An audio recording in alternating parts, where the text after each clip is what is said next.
नमस्कार, मेरा नाम प्रदीप कृष्णात्रे है और हम आज थ्रेट्स टू इंटरनल सिक्योरिटी और एक्सपेरिमेंटल डिज़ाइंस इन दोनों विषयों के बारे में जो बात की है, इन दोनों को एक साथ हम आज बात करते हैं। इसके बारे में कहने का मतलब ये कि एक्सपेरिमेंटल डिज़ाइन में और हर प्रकार के एक्सपेरिमेंटल डिज़ाइन में कुछ ना कुछ लिमिटेशन होती है। तो ये लिमिटेशन का अर्थात इसमें ये हुआ कि कुछ ना कुछ थ्रेट उसमें निहित होती है और यह स्वाभाविक सी चीज़ है। As an experimenter, as a researcher, आपको इस बात का ध्यान होना चाहिए, आपको इस बात का संज्ञान लेना चाहिए कि इसकी क्या लिमिटेशन है, इसमें क्या थ्रेट है और इसको कितने हद तक हम कंट्रोल कर सकते हैं। ये सबसे महत्वपूर्ण बात है।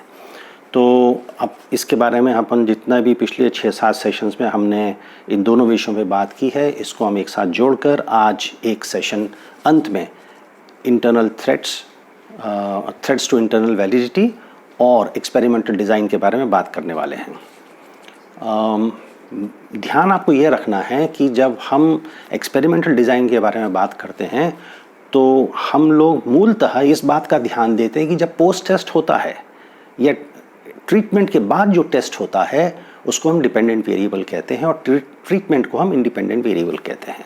ये मैं आपको ध्यान दिलाना चाहता था। अंत में ट्रीटमेंट के बाद जो टेस्ट होता है, जो पोस्ट टेस्ट होता है, उसको हम मेजर करते हैं।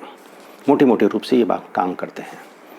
दूसरी बात मैं आपको ये दिलाना चाहता हूँ जो शायद आप लोगों ने मिस कर दी हो या आपने इस बात को पकड़ा हो तो बहुत ही अच्छी बात है कि जब हम एक्सपेरिमेंटल डिज़ाइन की बात करते हैं तो हम कंट्रोल ग्रुप की बात करते हैं या हम कंपैरिजन ग्रुप की बात करते हैं।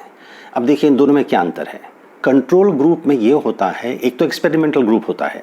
कंट्रोल ग्रुप में हम या तो उसको कोई ट्रीटमेंट देते हैं जिसका नतीजा हम नहीं चाहते हैं। जैसे अगर हम किसी को एक्सपेरिमेंटल ग्रुप को हम पढ़ा रहे हैं किसी ख़ास तरीके से, तो कंट्रोल ग्रुप को हम शायद नहीं पढ़ाएंगे या पिक्चर दिखा देंगे, कुछ ऐसी चीज़ करेंगे। इसका मतलब कि ट्रीटमेंट पर हम बिल्कुल ध्यान नहीं देते हैं कंट्रोल ग्रुप में। हमारा उद्देश्य होता है कि एक्सपेरिमेंटल ग्रुप और कंट्रोल ग्रुप के जो डिपेंडेंट वेरिएबल होते हैं उसमें कितना महत्वपूर्ण अंतर है, कितना सिग्निफिकेंट डिफरेंस है।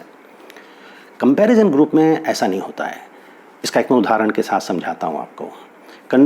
कंपैरिजन ग्रुप में हम ये करते हैं कि जैसे हम एक क्लास में हमने जो है इंक्वायरी मेथड से पढ़ाया, मतलब हम बच्चों को ये परमिशन देते हैं, इसको ये बच्चों को कहते हैं कि आप टीचर से सवाल पूछिए। और दूसरे क्लास में हम ये करते हैं, हम विद्यार्थी को सवाल बिल्कुल नहीं पूछने देते हैं, हम सिर्फ टीचर जो है सिर्फ लेक्चर देगा।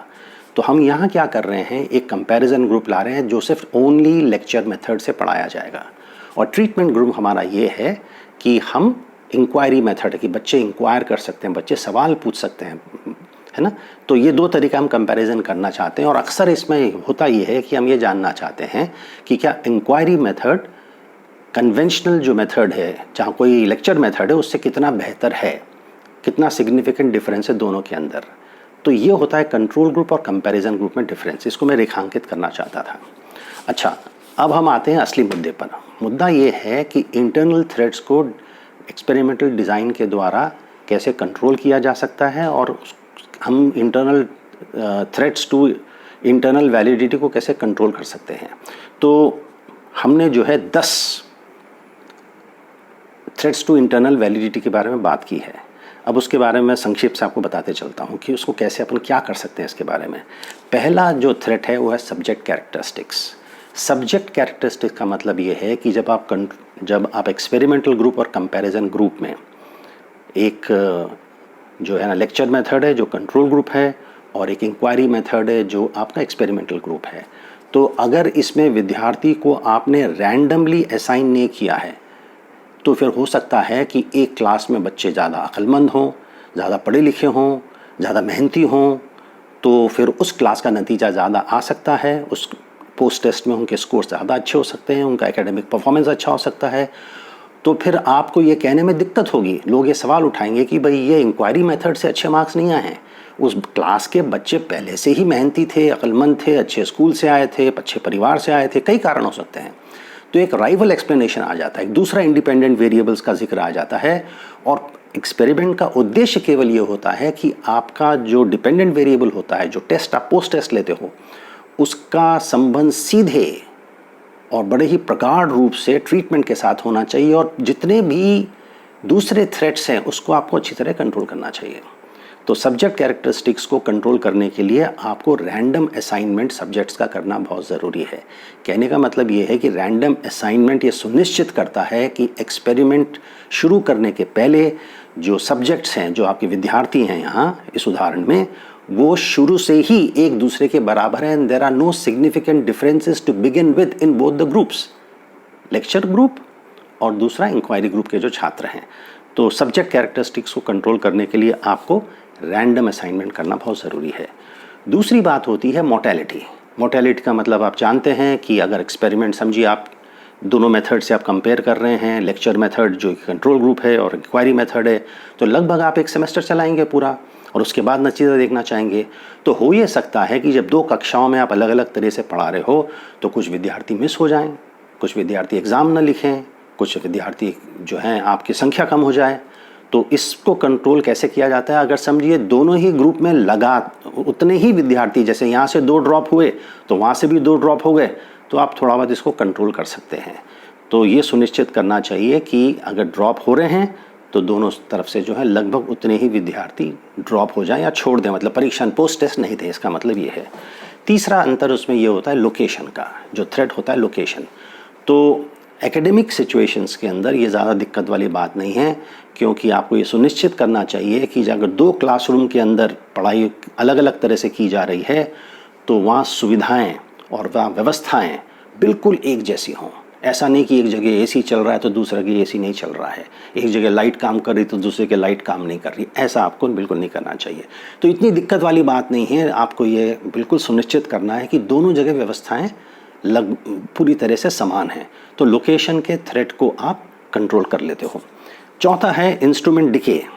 इंस्ट्रूमेंट डिके का मतलब ये है कि प्रश्नावली जो बनती है या प्री टेस्ट में या पोस्ट टेस्ट में उसके कुछ गड़बड़ी ना हो जाए, तो उसको कंट्रोल करने के ये करना चाहिए कि आपको प्रश्नावली पूरी समझदारी से बनाना चाहिए, और किसी विशेषज्ञ को, जो आपका सुपरवाइज़र है या कोई दूसरा विशेषज्ञ है इस विषय के अंदर, उससे आपको अपनी प्रश्नावली ठीक तरह से केयरफुली जो है वो तैयार करवा लेनी चाहिए। तो इस तरह से आप जो है इंस्ट्रूमेंट डिके का आप काफ़ी हद तक कंट्रोल कर लेते हो। और थोड़ा बहुत जो थ्रेट होता है वो बहुत कम होता है। थ्रेट को पूरी तरह से आप नहीं निकालते हो, थ्रेट को मिनिमाइज़ करना है, इसको कंट्रोल करना है, इसको रिड्यूस करना है, ये आप कर पाते हो। और फिर 5वां जो थ्रेट होता है वो होता है डेटा कलेक्टर का। डेटा कलेक्टर का मतलब ये हुआ कि 2 कक्षाएं हैं, एक में आप जो है ना इंक्वायरी मेथड से पढ़ा रहे हो और दूसरे में आप जो है ना वो लेक्चर मेथड से पढ़ा रहे हो। तो हो सकता है कि डेटा कलेक्टर जो है यहाँ वो अलग अलग प्रकार के हों। तो उस सुनिश्चित आपको इस तरह से कंट्रोल कर सकते हैं कि दोनों जगह आप एक ही डेटा कलेक्टर को रखें, तो उसके अंदर से आपके जो थ्रेट्स हैं वो मिनिमाइज़ हो जाते हैं।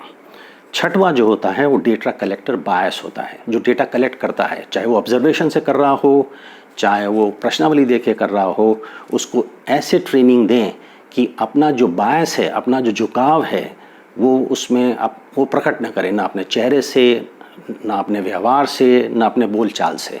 तो इसको ट्रेन करना इसके लिए बहुत ज़रूरी है।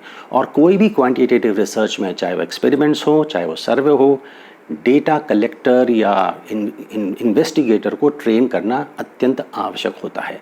और सभी एजेंसीज़ जो हैं, रिसर्च एजेंसी, इस पे काफ़ी ध्यान देती हैं, काफ़ी तवज्जो देती हैं और डेटा कलेक्टर्स को ट्रेन करती हैं कि वो किसी तरह से गलत जवाब मिलने से ऐसा ना करे, बहाना सुकड़ दे, इस तरह की काम नहीं करने चाहिए उसको। 7वां जो खतरा होता है, और ये इम्पॉर्टेंट थ्रेट है ये, जिसको कहते हैं टेस्टिंग। तो टेस्टिंग के अंदर बात ये होती है कि आपने प्री टेस्ट भी करा है और आपने पोस्ट टेस्ट भी किया है, तो अगर प्री टेस्ट आपके पोस्ट टेस्ट को प्रभावित ना कर दे, क्योंकि जब आप एक ही टेस्ट को बार बार लेते हो तो स्टूडेंट जो है अच्छी तरह से तैयार हो जाता है, वो तैयारी कर लेता है, लोगों से बातचीत कर लेता है।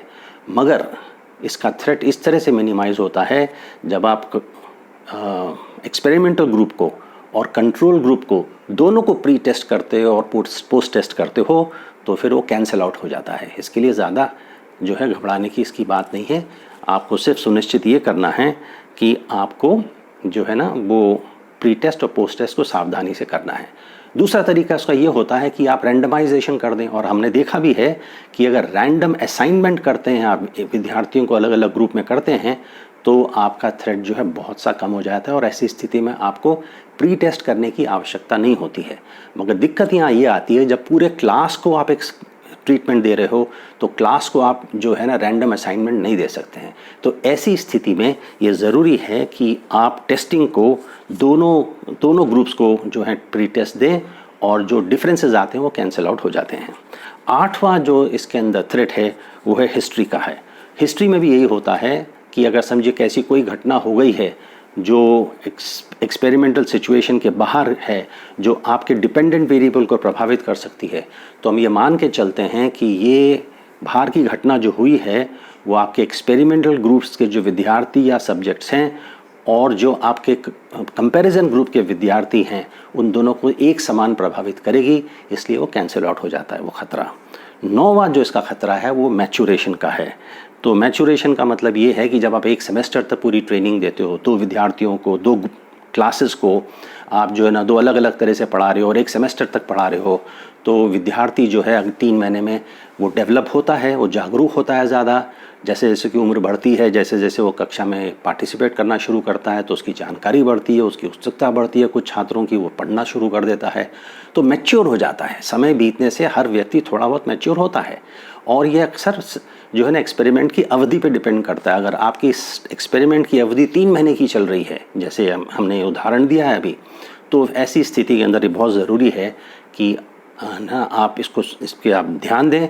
और उसमें डरने की ज़्यादा बात नहीं है, ख़तरे की ज़्यादा बात इसलिए नहीं है कि एक्सपेरिमेंटल ग्रुप और आपके कंपैरिजन ग्रुप दोनों में वो एक समान मैच्योरेशन का असर होता है, और इसके लिए वो कैंसिल आउट हो जाता है। और अंत में जो है ना इम्प्लीमेंटेशन का इसमें ख़तरा होता है। इसका मतलब ये हुआ कि अलग अलग टीचर्स जो हैं अलग अलग तरह से 2 कक्षाओं को पढ़ा रहे हैं, तो उसका भी ख़तरा होता है कि समझिए अगर एक्सपेरिमेंटल ग्रुप का जो टीचर है वो बहुत अच्छा पढ़ाने वाला है आपके इंक्वायरी मेथड को, और जो लेक्चर मेथड है उसका टीचर उतना अच्छा नहीं है, तो फिर निश्चित ही पहले क्लास के जो छात्र हैं या सब्जेक्ट्स हैं उनका परफॉर्मेंस बेहतर होगा, क्योंकि टीचर वहाँ अच्छा गया है। आप जानते हो कि जहाँ टीचर अच्छा होता है वहाँ जो है बच्चों को ज़्यादा उत्सुकता होती है उस विषय के बारे में, विद्यार्थी जो है ज़्यादा उसमें रुचि लेते हैं, और शायद उनका परफॉर्मेंस भी इसलिए ज़्यादा अच्छा होता हो।